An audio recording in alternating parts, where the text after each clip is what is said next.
Hello friends, welcome to my channel. This is Pramila Yadav. Discuss करेंगे आज NCF 2005 national curriculum framework, राष्ट्रीय पाठ्यचर्या रूपरेखा। ऑलमोस्ट हर एक टीचिंग एग्जाम के लिए इम्पोर्टेंट टॉपिक रहता है। सीटेट में कम से कम 5 क्वेश्चन पूछे जाते हैं। उसी तरह से एस्टेट, REET, KVS, D triple S भी यहाँ से 2 से 3 क्वेश्चन हर बार पूछे ही जाते हैं। एनसीएफ है क्या? एनसीएफ एक डॉक्यूमेंट है जिसमें डिटेल्ड इंस्ट्रक्शंस दिए हुए हैं कि आप स्कूल का करिकुलम किस तरह से डिजाइन करेंगे, बच्चे को आप किस तरह से पढ़ाएंगे, अलग अलग सब्जेक्ट की पेडागोजी किस तरह की होगी। ये लगभग एक 180 पेजेस का डॉक्यूमेंट है। हम 180 पेजेस के डॉक्यूमेंट को पूरा तो पढ़ नहीं सकते, कंसाइज वे में हम समझने की कोशिश करेंगे। एनसीएफ क्या है, इसकी ज़रूरत क्यों पड़ी, ये कहाँ से लिया गया, इस सब के बारे में हम डिटेल डिस्कशन करेंगे। तो चलिए शुरू करते हैं आज की क्लास। एनसीएफ की जो ओपनिंग लाइंस हैं वो ही शुरू होती हैं रविंद्रनाथ टैगोर जी के एक ऐसे था। उस ऐसे का क्या नाम था? सिविलाइजेशन एंड प्रोग्रेस, सभ्यता एंड प्रगति। उसमें टैगोर जी ने 2 की एलिमेंट्स की बात की थी कि चाइल्डहुड है वो 2 की एलिमेंट्स पर बेसिस होता है। वो कौन कौन से हैं? क्रिएटिव स्पिरिट और दूसरा जेनरस जॉय। क्रिएटिव स्पिरिट का मतलब क्या हुआ कि बच्चा अपने आप कुछ ना कुछ नया बनाता है और अपने आप सीखता है, अपने आप अपनी नॉलेज का कंस्ट्रक्शन कर सकता है।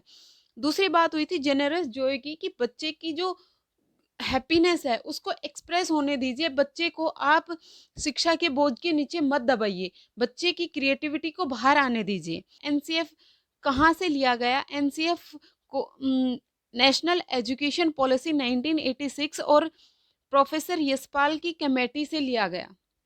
प्रोफेसर यशपाल ने पहले भी लर्निंग विदाउट बर्डन की बात की थी कि बच्चे को शिक्षा के बोझ के नीचे मत दबाइए, बस्ते का बोझ ज्यादा है और बच्चे का वेट कम है। एनसीएफ 2005 जो लिखा हुआ है इसका मतलब है एनसीएफ है वो 2005 में पब्लिश हुआ। इससे पहले भी एनसीएफ बनाए गए। सबसे पहले एनसीएफ 1975 में आया, फिर 1988 में आया, फिर 2000 में आया और जो लास्ट आया था वो 2005 में आया था। उसके बाद कोई भी नेशनल करिकुलम फ्रेमवर्क नहीं बना है। एनसीएफ है वो 22 भाषाओं में और 17 स्टेट्स के सिलेबस को जो एनसीईआरटी इन्फ्लुएंस करती है उसमें लागू होता है। अब हम ये जानेंगे कि एनसीएफ की जरूरत क्यों पड़ी, एनसीएफ को क्यों बनाया गया। ऐसे चला आ रहा एजुकेशन सिस्टम था, उसमें क्या था कि बच्चे के वेट से ज्यादा उसके बस्ते में वेट था। स्कूल थे वो बहुत लॉन्ग डिस्टेंस पे थे। उससे क्या होता था कि बॉयज हैं वो तो फिर भी स्कूल जा पाते थे, लेकिन लड़कियों को स्कूल जाने से ही रोक लिया जाता था। जो इंफ्रास्ट्रक्चर जो बना हुआ होना चाहिए उसमें कमी रहती थी। कहीं फर्नीचर नहीं होते थे, कहीं पे लड़कियों के लिए सैनिटरी या टॉयलेट्स की प्रबंध नहीं होता था, या स्कूल का टाइम टेबल स्ट्रिक्ट था कि आपको 8 से 2 बजे तक स्कूल लगना है। पनिशमेंट भी बच्चों को खूब दी जाती थी कि बच्चों को कि डंडे से पिटाई हो रही है या फिर उनको मुर्गा या मुर्गी बना दिया जाता। तो इन सब चीजों को देखते हुए नए एनसीएफ की जरूरत महसूस की गई। उसके लिए 21 फोकस ग्रुप्स बनाए गए। उन सब से सजेशन मांगे गए कि जो एजुकेशन सिस्टम जो चला आ रहा है उसमें क्या क्या चेंजेस होने चाहिए, और उसके अध्यक्ष प्रोफेसर यशपाल को बनाया गया। प्रोफेसर यशपाल की अध्यक्षता में एक डॉक्यूमेंट तैयार किया गया, उसको हम बोल रहे हैं एनसीएफ 2005 नेशनल करिकुलम फ्रेमवर्क, राष्ट्रीय पाठ्यचर्या रूपरेखा, जो 2005 में पब्लिश की गई थी। पाठ्यचर्या के निर्माण में कुछ गाइडिंग प्रिंसिपल्स दिए गए। वो क्या क्या थे? फर्स्ट था connecting knowledge of life outside the school. जो बच्चे को आप क्लास में नॉलेज दे रहे हो उस नॉलेज को बच्चे की रियल लाइफ से भी जोड़ के चलिए। बच्चे को ऐसी नॉलेज या ऐसी शिक्षा नहीं देनी है कि सिर्फ वो क्लासरूम तक ही सीमित रहे, उसका यूज कोई डेली लाइफ में ना हो। जैसे आप बच्चे को क्लास में पढ़ा रहे हैं, 2+2 4 होते हैं, जोड़ घटा गुणा भाग आप बच्चे को सिखा रहे हैं, लेकिन अगर बच्चा उस जोड़ घटा गुणा भाग का यूज अपनी डेली लाइफ में नहीं कर पा रहा है तो ऐसी एजुकेशन का कोई फायदा नहीं होता है। जैसे आपने किसी बच्चे को 100 रुपए देकर किसी शॉप पे भेजा और कहा कि आपने 75 रुपीज़ का सामान ले आना है और बाकी बचे हुए पैसे आपने वापस लेके आने हैं। अगर बच्चा शॉप पे खड़ा होके ये नहीं समझ पा रहा है कि उसने शॉपकीपर से कितने पैसे वापस लेने हैं, तो इस तरह के मैथ के पढ़ाने का कोई फ़ायदा नहीं है। बच्चे को आप जब भी क्लास में पढ़ा रहे हैं, तो उसे रोल प्ले करवाइए। रोल प्ले करवाने से क्या फ़ायदा होगा कि एक बच्चा जैसे शॉपकीपर बन गया और सारे कस्टमर्स बन गए, उसमें बच्चा जोड़, घटा, गुणा, भाग सीखेगा कि एक बच्चे ने 10 रुपए दिए, उसने 7 रुपए का सामान लिया तो उसे कितने वापस देने हैं। इस तरह से बच्चा जब रियल लाइफ़ में इन्वॉल्व होकर काम करेगा, रियल लाइफ़ में इन्वॉल्व होकर जब वो स्टडी करेगा, तो वो बहुत अच्छे तरीके से सीख पाएगा। सेकंड गाइडिंग प्रिंसिपल है कि बच्चे की जो लर्निंग है, उसको रोट मेथड से दूर लेके जाइए। रोट मेथड का मतलब है रटवाना। बच्चे को आप कोई भी कॉन्सेप्ट पढ़ा रहे हैं तो उसे रटवाइए मत। बच्चे की जो कंसेप्चुअल नॉलेज है, बच्चे की जो क्रिएटिविटी है, उसको बाहर आने दीजिए। आप रटी-रटाई चीज़ें बच्चे को मत पढ़ाइए। डेंसिटी वाला कॉन्सेप्ट आप बच्चे को सिखाना चाहते हैं कि अग अगर कोई वस्तु की अगर किसी ऑब्जेक्ट की डेंसिटी वाटर की डेंसिटी से ज़्यादा है तो वो डूब जाएगी, डेंसिटी कम है तो वो ऊपर तैरेगी। आप सिर्फ़ बच्चे को ये डेफ़िनिशंस मत रटवाते रहिए कि जिसकी डेंसिटी कम होगी, वो पानी के ऊपर तैरती रहेगी, जिसकी डेंसिटी ज़्यादा होगी, वो डिप कर जाएगी। आप बच्चे को एक्सपेरिमेंट करके दिखाइए कि नाव है वो क्यों चलती रहती है? नाव भी तो लोहे की होती है, फिर भी वो चलती है, पानी पर डूबती नहीं है। और पानी में अगर आपने कील ली, अगर उसे गिरा के देखा तो वो नीचे डूब जाती है, ऐसा क्यों? दोनों ऑब्जेक्ट्स हैं वो लोहे के बने हुए हैं, लेकिन कील है वो पानी में डूब जा रही है, नाव है वो पानी में नहीं डूब रही है। ये कॉन्सेप्ट्स बच्चे के क्लियर कीजिए कि नाव है उसकी डेंसिटी कम है तो क्यों है, कील की डेंसिटी ज़्यादा क्यों है। इस तरह के बच्चे की जो कंसेप्चुअल अंडरस्टैंडिंग है उसको आप बेहतर कीजिए। रोट मेथड का यूज़ मत कीजिए कि सिर्फ़ आप बच्चों को डेफिनिशंस रटवा दें, कि ये ऐसा है, ये ऐसा है। उससे बच्चे में क्या होगा, अगर बच्चे के लिए आप रोट मेथड्स का यूज़ करेंगे तो बच्चे की क्रिएटिविटी है वो कहीं न कहीं दब के रह जाएगी और बच्चे के लिए जो शिक्षा है वो एक बोझ बन के रह जाएगी। हालाँकि ये सब चीज़ें आज भी ग्राउंड लेवल पे काम नहीं कर रही है। आज भी स्कूल में जो एजुकेशन सिस्टम है उसमें यही चला हुआ है, रटवाया जा रहा है। एजुकेशन है वो एक क्लासरूम तक ही सिमट के रह गई है। ये सब चीज़ें ग्राउंड लेवल पे अभी भी नहीं आई है। डॉक्यूमेंट 2005 का आया हुआ है। तब से अब तक ये हम स्कूल में इम्प्लीमेंट नहीं कर पाए हैं। जैसे आपने अपने आस-पास भी बहुत सारे लोगों को देखा होगा कि आस-पास आपके इतने इंजीनियर आपको घूमते मिल जाएँगे, कहने को वो इंजीनियर हैं, लेकिन अगर आपके घर का फ़ैन खराब हो गया तो वो अपना फ़ैन नहीं ठीक कर पाते। ये कमी कहाँ रही? ये कमी रही एजुकेशन सिस्टम में, कभी प्रैक्टिकल नॉलेज बच्चों को दी ही नहीं गई। हम लोगों को सिर्फ़ थ्योरी पढ़ाई गई, सिर्फ़ रटवाया गया। प्रैक्टिकल नॉलेज का कहीं यूज़ हुआ ही नहीं। तो आप ऐसा ना कीजिए अपने स्टूडेंट्स के साथ, स्टूडेंट्स को प्रैक्टिकल नॉलेज दीजिए, जो रटे-रटाए मेथड हैं उनसे दूर लेके जाइए। थर्ड गाइडलाइन थी सिर्फ़ आप किताबी ज्ञान मत दीजिए बच्चे को, जो किताब में लिखा है सिर्फ़ वो ज्ञान मत दीजिए। आप बच्चे का जो करिकुलम है उसको अनरिच कीजिए। अनरिच करने का मतलब है कि उसमें करिकुलम को-करिकुलर एक्टिविटीज़ करवाइए, बच्चे को खेल-खेल में सीखने दीजिए, बच्चे को प्रोजेक्ट मेथड के साथ सीखने दीजिए, लर्निंग बाय डूइंग करने दीजिए, मीनिंगफुल लर्निंग करने दीजिए। सिर्फ़ टेक्स्ट बुक के साथ ही आप बच्चे को एजुकेशन मत दीजिए। टेक्स्ट बुक एक रिसोर्स है, सब कुछ नहीं है किताबें। बच्चों के लिए आप मैनिपुलेटिव टूल्स का यूज़ कीजिए, टीचिंग लर्निंग मटीरियल्स का यूज़ कीजिए, उसके थ्रू बच्चे को पढ़ाइए। पाठ्य पुस्तक को हम सब कुछ मानकर नहीं चलेंगे, वो सिर्फ़ एक साधन है। नेक्स्ट गाइडलाइन की बात की गई कि जो एग्ज़ामिनेशन सिस्टम है हमारा, उसको आप फ्लेक्सिबल बनाइए, लचीला बनाइए, उसमें चेंजेज़ करते रहिए। सिर्फ़ एक ही तरह का एग्ज़ामिनेशन पैटर्न आप अगर रखेंगे, तो वो बच्चे में डर पैदा करेगा। बच्चा एग्ज़ामिनेशन से डरेगा। इसीलिए आपने देखा होगा कि जो बोर्ड एग्ज़ाम्स हैं, उनको ऑप्शनल किया गया।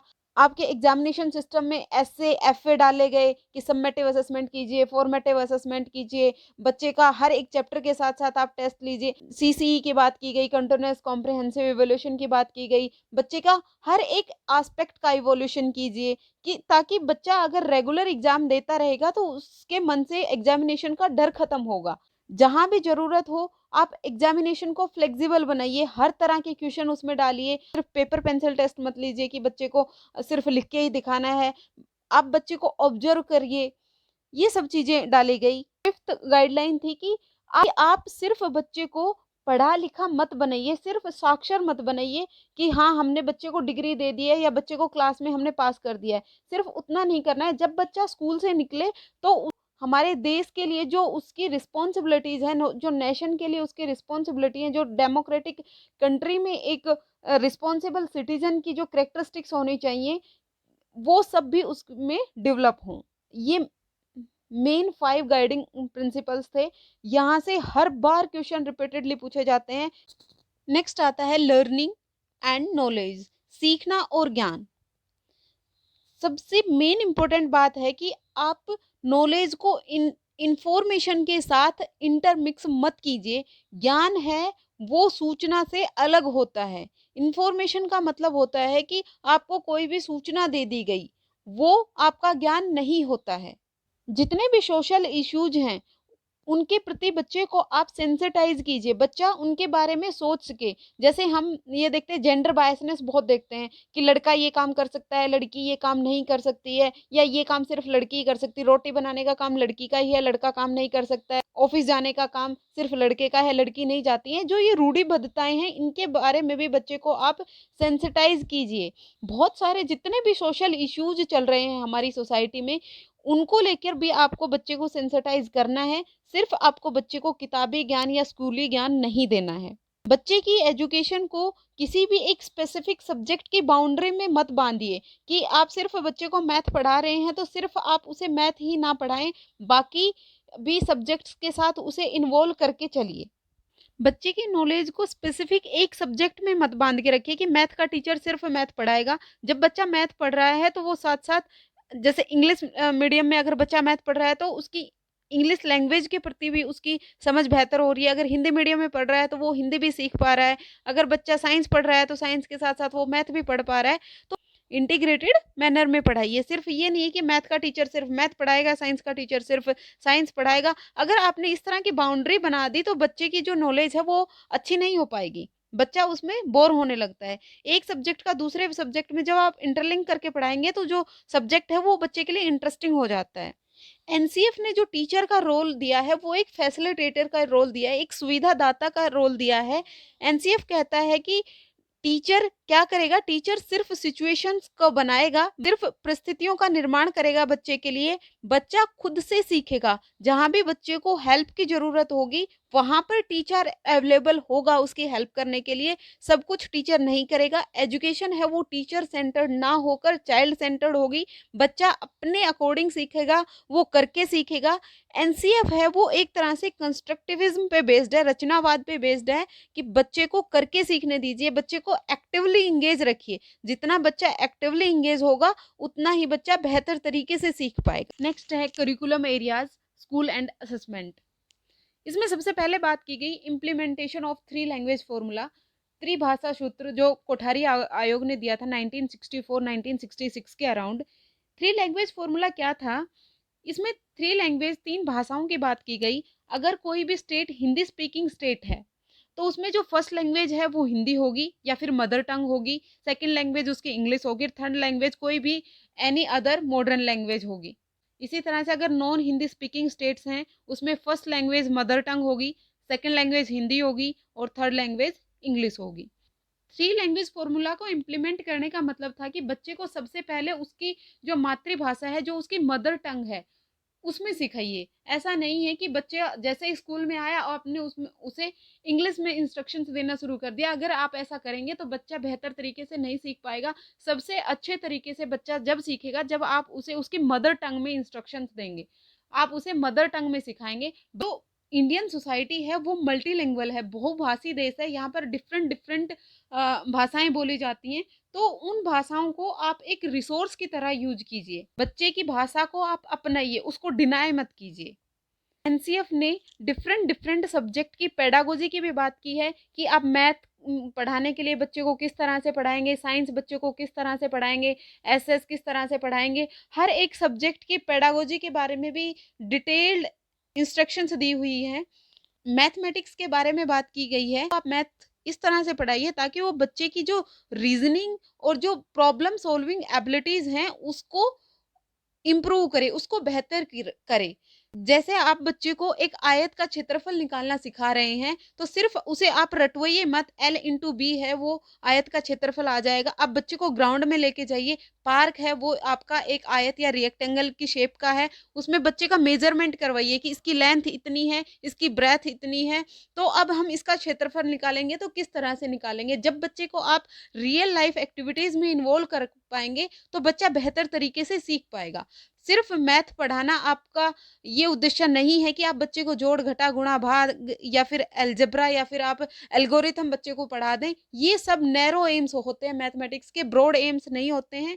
एनसीएफ कहता है कि आप बच्चे की मैथ पढ़ाने के लिए ब्रॉड एम्स पे काम कीजिए, बच्चे की थिंकिंग है उसको मैथमेटाइज कीजिए। इस तरह से जब हम साइंस की बात करते हैं तो बच्चे को आप साइंस उन मेथड से पढ़ाइए जिसमें बच्चे की क्यूरियोसिटी डेवलप हो सके, बच्चे की क्रिएटिविटी डेवलप हो सके। जैसे आप बच्चे को पढ़ा रहे हैं कि सनसेट या सनराइज के टाइम पे जो सन है वो रेड क्यों दिखाई देता है, बच्चे से पहले आप क्वेश्चनिंग कीजिए ताकि बच्चे के अंदर क्यूरियोसिटी जाग पाए, वो उन चीजों को जानने के लिए उत्सुक हो पाए कि सुबह और शाम को तो जो सन है वो हमें रेड कलर का दिखाई देता है, लेकिन दिन में वो व्हाइट कैसे हो जाता है, तारे हैं वो हमें टिमटिमाते हुए कैसे दिखाई देते हैं। ये सब बच्चे में पहले आप क्यूरियोसिटी बनाइए, फिर आप बच्चे को उन चीजों में इन्वॉल्व करके उसकी एजुकेशन दीजिए, तभी वो एजुकेशन मीनिंगफुल हो पाएगी। सोशल साइंस जब भी आप बच्चे को पढ़ा रहे हैं तो उसे आप इंटीग्रेटेड मैनर में पढ़ाइए। सिर्फ ये नहीं है कि एसएस पढ़ रहा है तो बच्चा एसएस ही पढ़ रहा है। अगर आप उसे एल्टीट्यूड और लॉन्गिट्यूड की बात करें तो बच्चा उसमें मैथ्स भी सीख रहा है। अगर आप बच्चे को वेदर के बारे में पढ़ा रहे हैं तो वो साइंस भी सीख रहा है कि किस तरह से जो मौसम है वो चेंज होते रहते हैं। एनसीएफ में ये भी कहा गया कि आप सिर्फ मैथ, साइंस, सोशल साइंस या फिर लैंग्वेजेस ना पढ़ाकर उसमें साथ साथ आप फिजिकल एजुकेशन को भी ऐड कीजिए, जो हमारी कला की क्लासेस हैं उनको भी ऐड कीजिए ताकि बच्चे में क्रिएटिविटी डेवलप हो सके। तो इस तरह से अलग अलग सब्जेक्ट को लेके एनसीएफ में डिटेल्ड गाइडलाइंस दी हुई हैं कि आप बच्चे को हर एक स्पेसिफिक सब्जेक्ट को अलग अलग तरह से पढ़ाइए।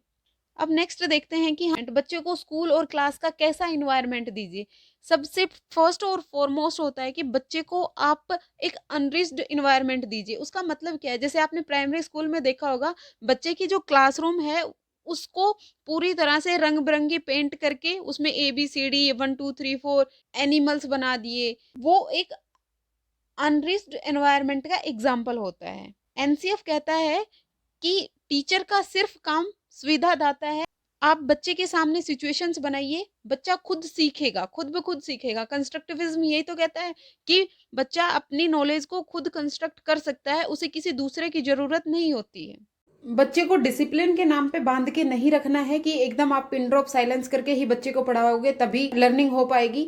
कंस्ट्रक्टिविज्म कहता है कि बच्चे को जितना ज्यादा एक्टिवली पार्टिसिपेट करवाओगे, अपने साथियों के साथ कोलैबोरेटिव ग्रुप्स में सीखेगा, उतनी ही लर्निंग बेहतर हो पाएगी। तो डिसिप्लिन के नाम पे आप बच्चों को टॉर्चर नहीं कर सकते हैं। टेक्स्ट बुक के अलावा आप अदर जो इंटरेस्टिंग बुक्स हैं जैसे नॉवेल्स हो गए या फिर कॉमिक बुक्स हो गई, लाइब्रेरी में ले जाइए बच्चों को, वहां पढ़ने के मौके दीजिए। लेबोरेटरी में आप प्रैक्टिकल वर्क करवाइए बच्चे के साथ। आप सोशल मीडिया का भी यूज कर सकते हैं, इंफॉर्मेशन कम्युनिकेशन एंड टेक्नोलॉजी का भी यूज कर सकते हैं। तो आप बच्चे को सिर्फ बुक्स तक ही सीमित ना रखिए, अलग अलग रिसोर्सेज के थ्रू उन्हें एक्सप्लोर करने के मौके दीजिए। नेक्स्ट है, जितनी भी कम से कम इंफ्रास्ट्रक्चर की जो फैसिलिटीज हैं जो बच्चे को मिलनी चाहिए वो कम से कम आप बच्चे को प्रोवाइड करवा सकें। जैसे रूम में वेंटिलेशन अच्छा होना चाहिए, प्रॉपर बैठने के लिए बेंचेज वगैरह होने चाहिए, पीने का पानी साफ हो, सैनिटरी और टॉयलेट्स वगैरह का अरेंजमेंट अच्छा। इस तरह की जो मिनिमम फैसिलिटीज जो बच्चे को चाहिए डेली लाइफ में वो सब भी आपको प्रोवाइड करनी होंगी। तो इस तरह से आपका जो एनसीएफ के मेन पॉइंट्स थे वो कंप्लीट होते हैं। एनसीएफ है वो अपने आप में बहुत ज़्यादा इंपॉर्टेंट टॉपिक है, तो आप इसे अच्छे से क्लियर कर लीजिएगा।